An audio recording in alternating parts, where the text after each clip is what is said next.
बहुत समय पहले की बात है। राजा सत्यव्रत एक धर्मात्मा और दयालु राजा थे। एक सुबह वे नदी किनारे सूर्य देव को अर्घ्य दे रहे थे। तभी उनके हाथों में एक छोटी सी मछली आ गिरी। मछली ने विनम्र स्वर में कहा, राजन, मुझे बड़ी मछलियाँ खा जाएंगी, कृपया मेरी रक्षा कीजिए। राजा को आश्चर्य हुआ कि मछली कैसे बोल रही है, लेकिन उनका हृदय दया से भर गया। उन्होंने मछली को अपने कमंडल में सुरक्षित रख लिया, परंतु कुछ ही समय में वह मछली बड़ी हो गई। राजा ने उसे घड़े में रखा, फिर तालाब में, फिर नदी में, लेकिन मछली का आकार लगातार बढ़ता ही गया। अब वह पूरी नदी जितनी विशाल हो चुकी थी। राजा समझ गए यह कोई साधारण मछली नहीं है। तभी वह मछली दिव्य प्रकाश से चमक उठी। वह थे स्वयं भगवान विष्णु का मत्स्य अवतार। भगवान बोले, हे राजन, शीघ्र ही पृथ्वी पर महाप्रलय आने वाली है। तुम एक विशाल नाव बनाओ, उसमें 7 ऋषियों, सभी जीवों के बीज और आवश्यक वस्तुएं लेकर बैठ जाना। मैं तुम्हारी रक्षा करूंगा।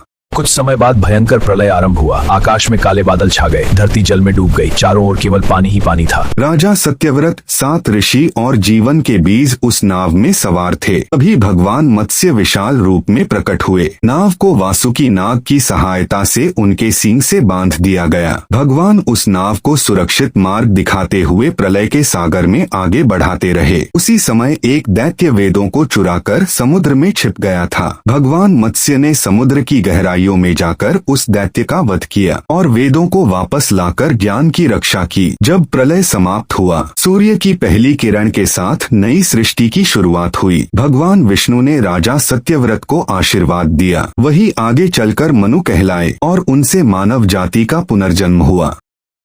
जब भी संसार पर संकट आता है, भगवान धर्म और ज्ञान की रक्षा के लिए अवतार लेते हैं।